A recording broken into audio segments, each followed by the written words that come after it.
Next, we're excited to hear from Joe Jordan, the Administrator for the Federal Procurement Policy Office at OMB since May of last year. Joe brings a fresh perspective to his job with prior experience at the SBA, McKinsey, a couple of tech firms, Backwire and Leap Wireless. But the most intriguing, maybe he'll give us a little insight into this, he was the associate producer for Hardball with Chris Matthews, which undoubtedly is helping you at OMB. As OFPP administrator, Joe is responsible for developing and implementing acquisition policies supporting over $500 billion in federal spending. Joe is a great advocate for the acquisition workforce, and we know that personally at GSA and his support of the Federal Acquisition Institute. His focus on innovation and strategic sourcing drove today's agenda, setting the stage for acquisition excellence. His data-driven approach to better policy and better government couldn't have come at a better time. Please join me in welcoming Joe Jordan.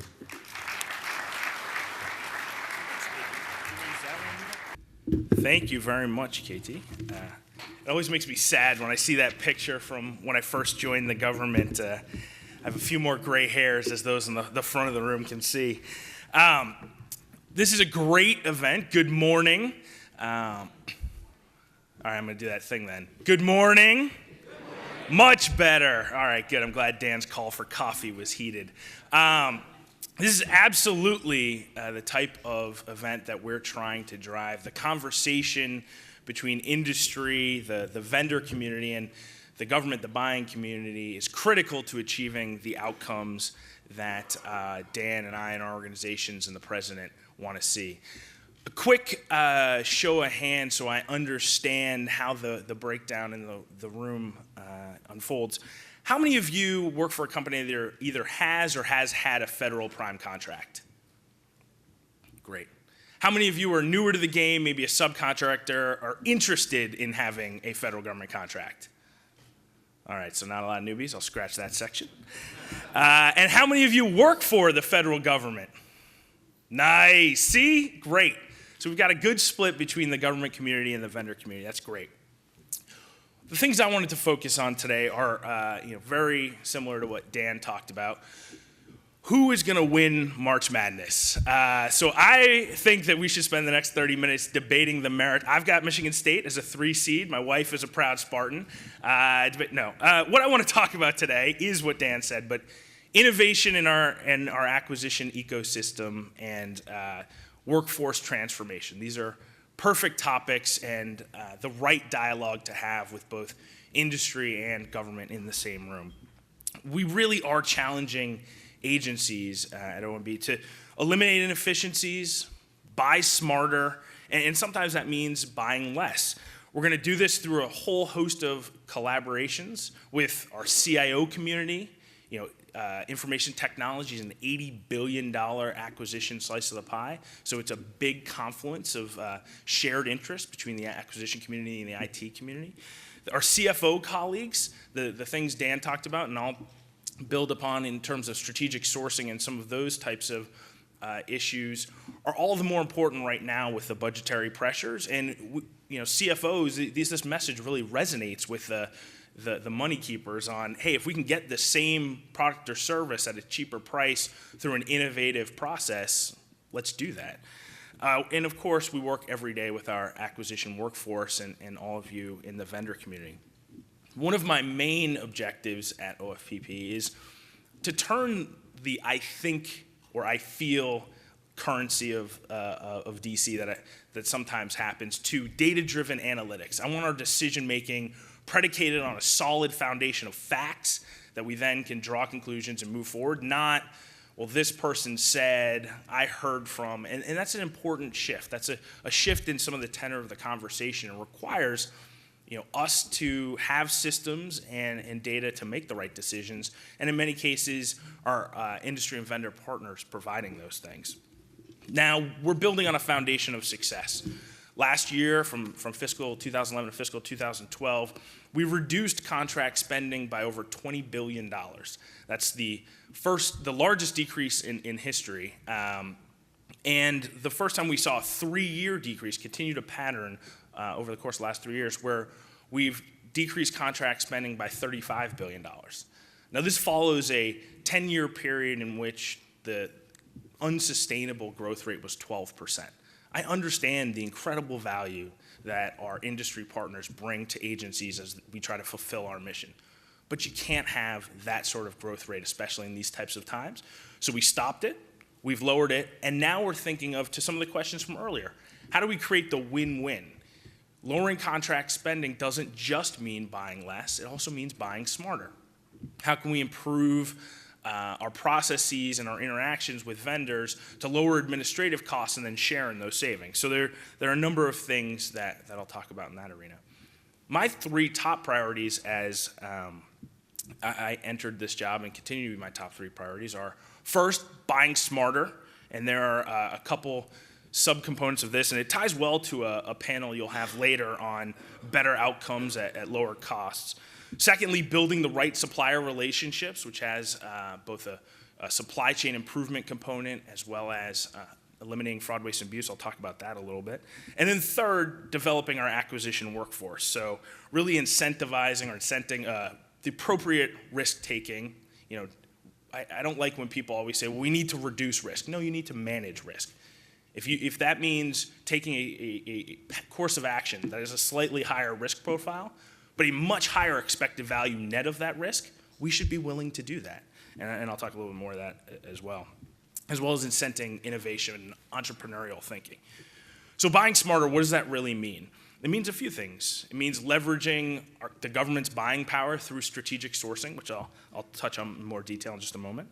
It means reducing spend in a thoughtful and focused way, not just reducing spend saying stop buying or reduce your contract spending, targeted. Where are areas where we may have seen an over-reliance, such as management support services? The president set a goal of reducing, between 2010 and 2012, our spend in management support services by 15%. We achieved that goal. Now it's, what's the next area of focus, and how do we most thoughtfully reduce contract spending? One of the big things that we worked on, because it'll help us achieve all these goals, is getting interagency contracting off the high-risk list. Dan talked about the critical and primary role GSA plays in setting up and managing interagency contracting vehicles. These are great things. This is smart and efficient buying. Yet for some reason, when I walked in, I was told by GAO, actually, interagency contracting is on the high-risk list. So while intuitively that didn't make sense at first, once we peeled that onion apart, you could see why. It was about having the right structures to oversee the interagency contracting and manage that process and the flow of dollars and who really, Dan talked a lot about responsibility and accountability in our systems. Who bore that responsibility and accountability when you're dealing with interagency contracting? So we worked together as a community, and we got that item off of GAO's high-risk list, which to my knowledge is the first time in the acquisition world that's ever happened. So when you hear strategic sourcing, when you hear Dan talk about really growing GSA's market share and doubling down on some of the schedule's improvement, it's all predicated on that interagency contracting concept, and now we've gotten a pretty formal blessing from GAO. Yes, the ground is fertile and the time is right to do this type of thing. And again, I talked a lot before about the need to improve our data and analytics in all of our decision making. So the second area after buying smarter is building the right supplier relationships.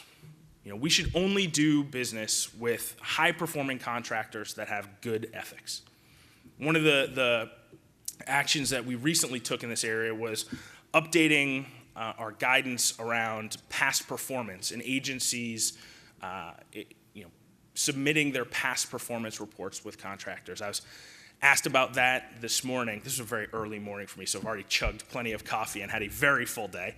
But I was asked about that this morning in an interview because the reporter noted OFPP called for all agencies over a pretty compressed time frame to get to 100% compliance. Well, I don't see another answer.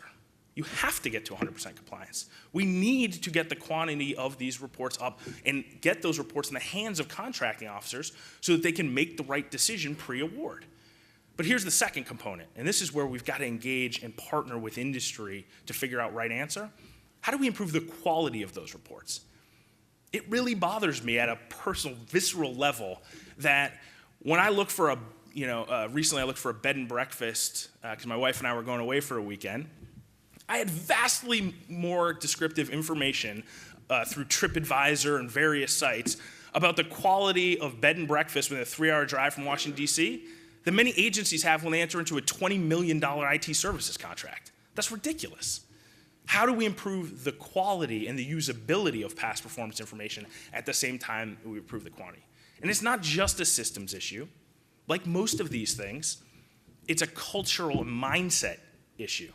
Because if I'm a contracting officer and I say the contractor was fine, they did fine, well then the contractor's not gonna beef, I'm not gonna worry about another agency using it, I've completed the report, everybody's happy, I'm on to the next thing.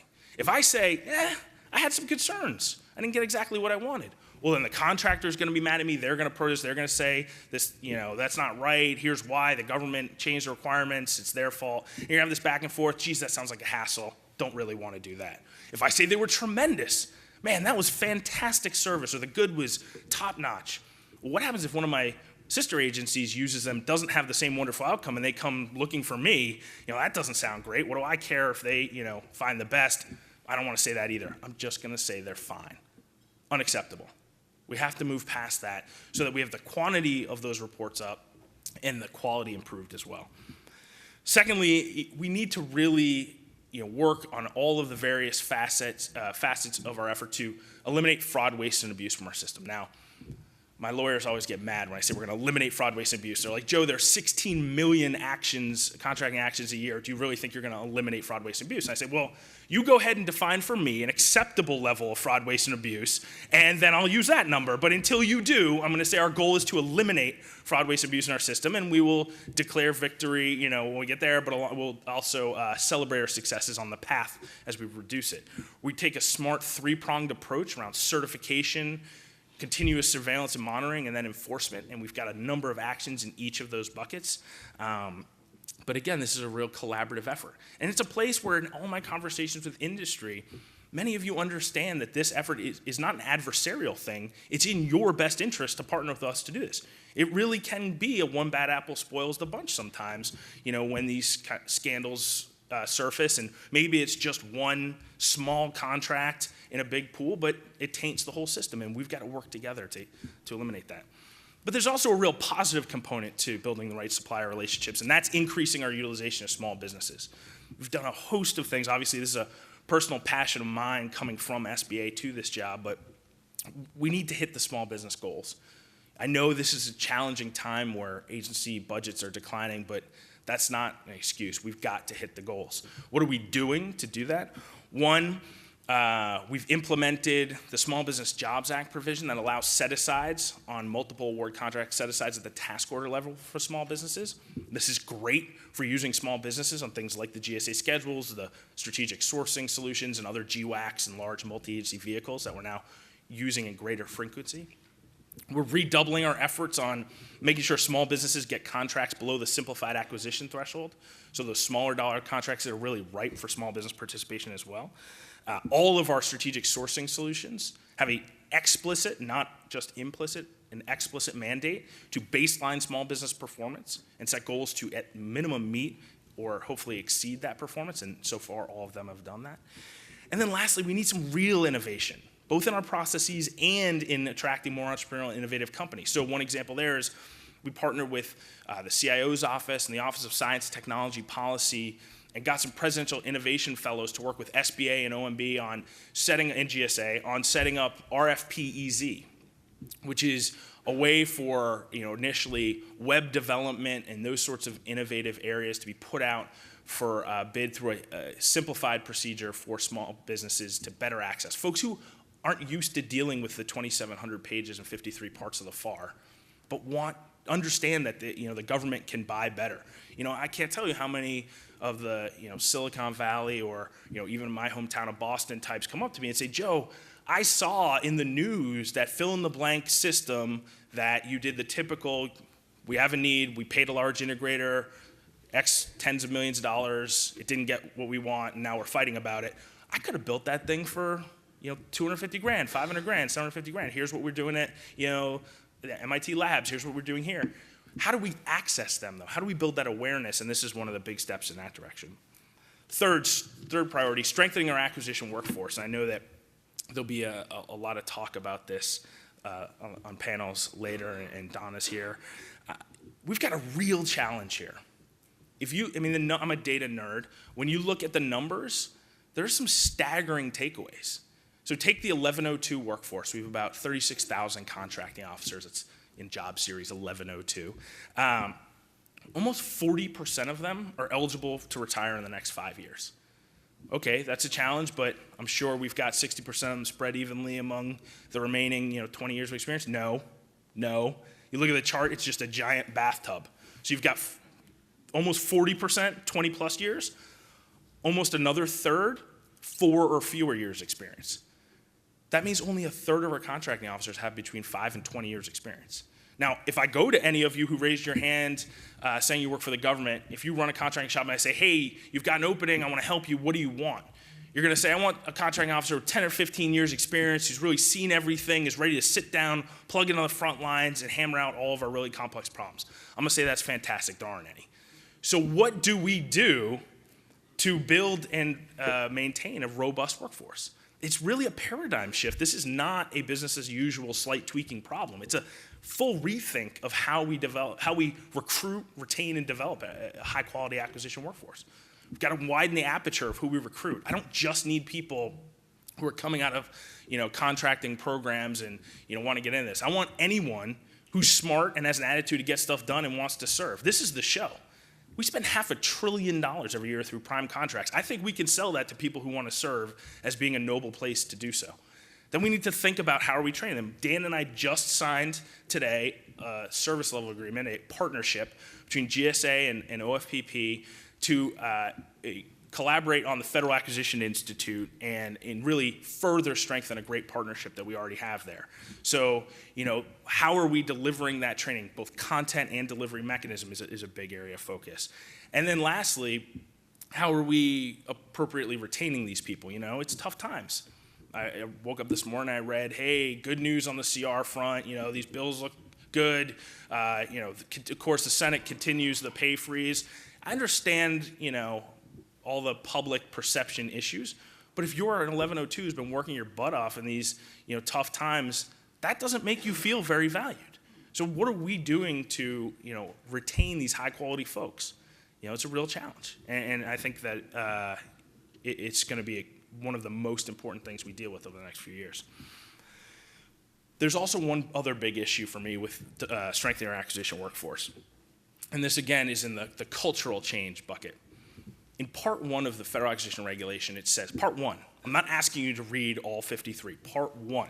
It says, if we haven't expressly forbidden it in this book, you can do it. You can do it. Well, I haven't met all 36,000 contracting officers. I've met a bunch. I don't know as I've met one who thinks that's really the way we run our acquisition system. They say, if you haven't told me exactly how to do it in this or some supplemental guidance, I probably shouldn't do it. Because then there'll be an IGGAO, House, Senate hearing, and my boss or I will get in trouble. So I'm just going to play by these rules. DOD did some great thinking on the first Better Buying Power initiative. And they said, hey, here's an example. In one of their areas, they said, here's an example of how you can buy better and get better outcomes.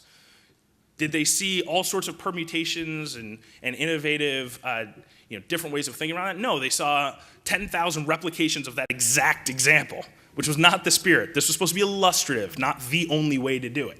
And we've got to really break that mindset. And a lot of that falls on people like me, falls on people like Dan, to stand up and say, look, we're giving you air cover. I demand that you operate this way.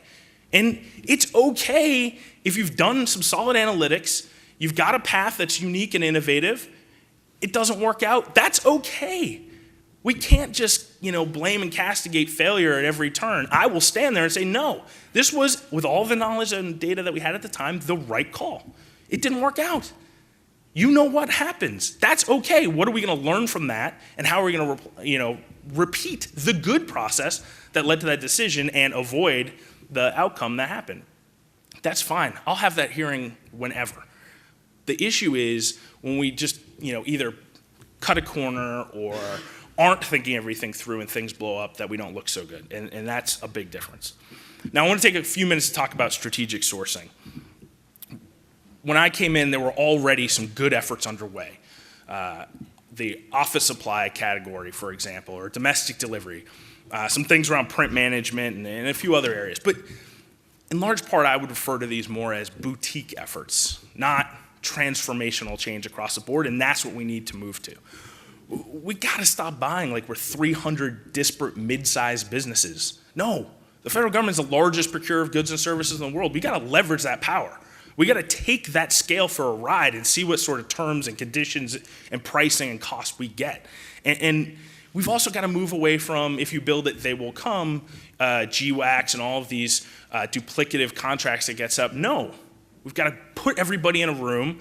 I used to say, put everybody in a room, lock the doors, and make them think. And then Leslie Field, who really runs the Office of Federal Procurement Policy, my deputy, said, Joe, there's some fire hazard issues with that analogy, so maybe take away the locking of the doors in your story. So we got to put them in a room, leave an open door but a guard there so they can only leave in case of emergency, and then get stuff to figure out what are the commonalities, not the differences in either what agencies' needs are or what we already offer. Dan said, build it once, buy it once, and do it well? Yes, absolutely. That's where we need to go. So my boss, Jeff Zients, issued a memo in December creating the Strategic Sourcing Leadership Council.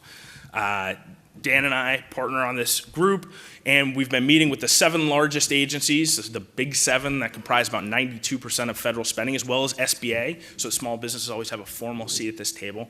And we've been looking at ways that we can really accelerate this collaborative buying and the application of these terms and conditions. So in areas like laboratory supplies, or Dan mentioned wireless, janitorial and sanitation supplies, different IT hardware and software areas, our collective efforts already have yielded more than $300 million in savings, but there are billions more that I believe we'll save over the next few years.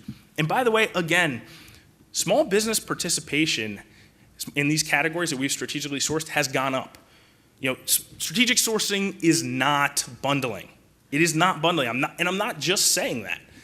In office supplies, the GSA schedule, percentage of dollars through the GSA schedule going to small business in the office supply category was over 60% before strategic sourcing. That's a really fertile ground. You know, there was a lot of concern. I was at SBA at the time, and I was like, look, do not mess with the good small business participation here. And everyone said, we're not. Let's partner together and figure out how we can increase that number while saving money. And sure enough, as of last week, it's 76%. Small businesses are getting 76% of the dollars through OS2, and we've saved about $200 million through that vehicle. These are win-wins. These are mutually reinforcing issues, and we've got to continue to double down on this. We've got to drive spend through existing solutions, not stand up duplicative ones. We've got to develop standardized terms and conditions and acquisition policies. Now, this terms and conditions point, this is one of the key learnings of the strategic sourcing effort. You know, the drivers of total cost are often far beyond just the sticker price that you pay for a commodity item. You know, we've looked at, I mentioned IT hardware and software. You know, it blows my mind some of the policies we agree to as a government. Like in software, why would you ever sign a contract that has a true up provision for licenses of anything that doesn't also have a true down provision? Any of you who raised your hand being in the private sector, you might make an argument to me like, oh, here's the dynamics of that. But if you did that in your own company, you would probably get fired. We can't have that. That makes no sense. Software assurance. When I go to the store and I buy a copy of anything and I put it on my computer, that's mine. And I get the little emails with, oh, you got to update or there's a patch or whatever, great. And then eventually that stops because it's old and I go buy another one. Do we do that in government? No. All too frequently, we buy that copy, sometimes more than we need, more than seats we have because there's no true down provision. And then we buy this thing called software assurance where we continue to pay that vendor every year to smooth out the curve for updates and things like that. Now, I get some of the reason for that is capital budgeting. We can't buy all of our software for, for the next 5 years in 1 year. It's tough because of the way the budgets work. I get that. But software assurance, that's a sucker's bet. We got to stop doing things like this, and we've got to think through the ramifications of all this. So these are the strategic sourcing principles we need to bake into all of our contracting. And one other big issue, we need to create a prices paid portal. We need to understand the prices we all pay for the same items. That was the biggest surprise as I entered this job, is how little information agencies have in the prices we pay for the exact same things.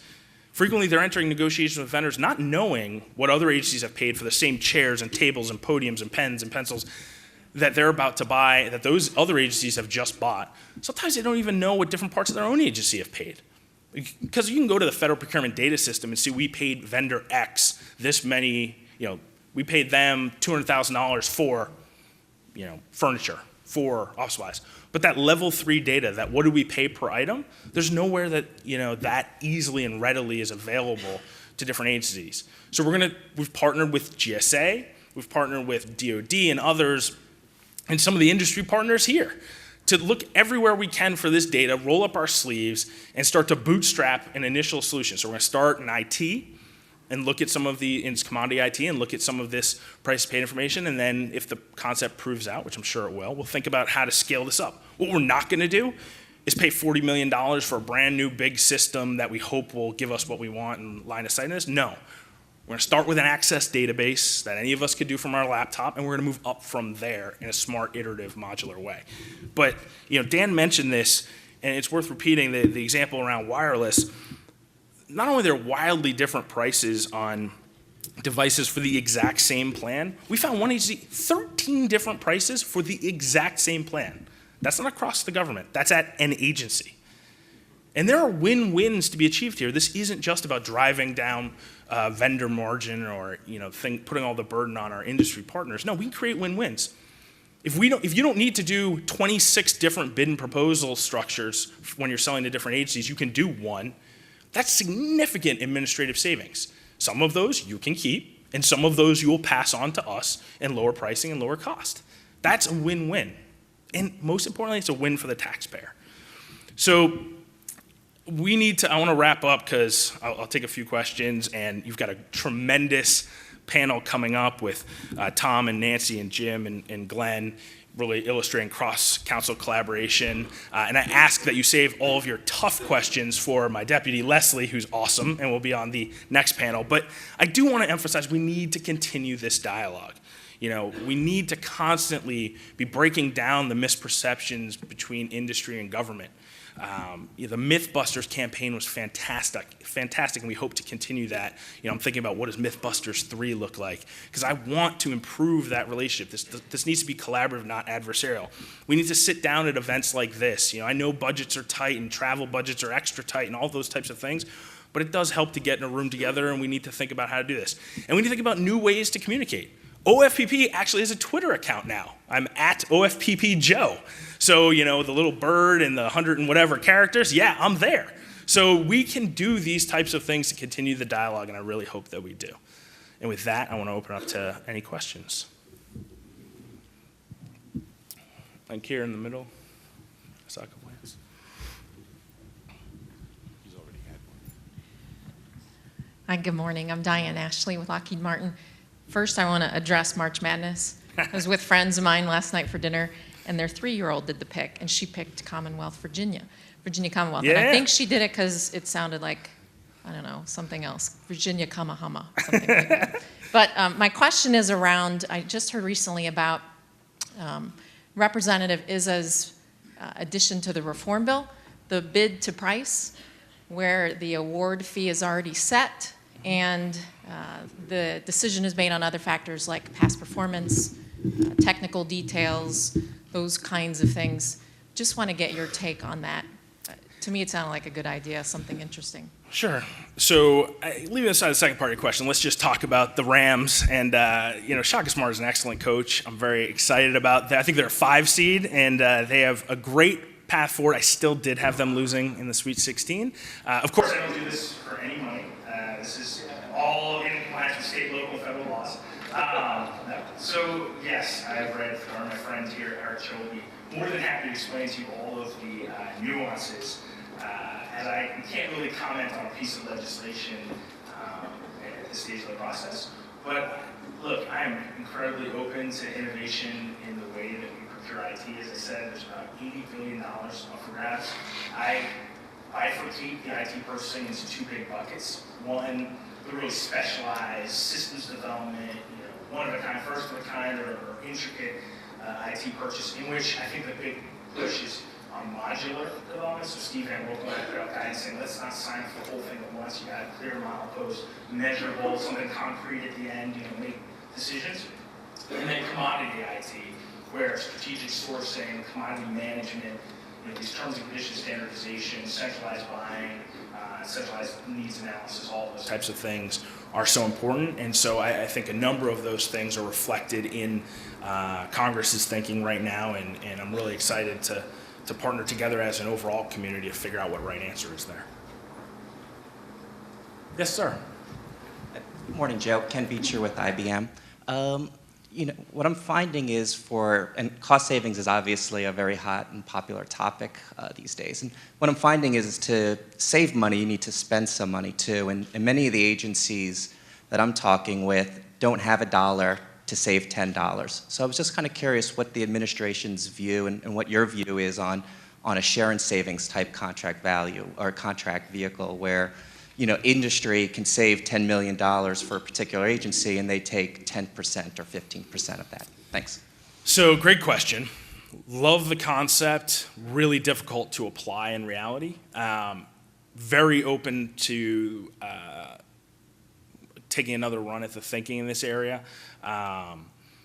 We've done some things that are tangential to this, such as energy savings performance contracts and things of that ilk, which I've been pushing in collaboration with our federal environmental executive and some of those folks, trying to figure out how we can stand up those smart structures and contracts that are very similar to share and savings. But the traditional share and savings, the issue is how do we get around some of the incentive problems? And I know this from industry, being an ex-consultant, you're frequently like, man, I'd love to forego an upfront fee and just get a piece of savings because this place is ripe for improvement. They would clearly win, and I would still win too, but then at the end, sometimes there's some bad taste in, was that, how are you calculating savings, what's your real base? Oh, we would have found that anyway, and it's one of those areas where the devil's really in the details. So again, very supportive of the idea, would like to, I'm never shy about tackling these, just because it's a challenging or controversial issue, tackling the problem. I just don't yet have a here's how we were going to do it solution. With that, apparently I'm all done. So the panel is fantastic. I know you need to get your picks in online by about noon, tip off of the first game, but I ask you to stay for all the panels and during the short breaks, run to your laptop upstairs. But thank you all very much.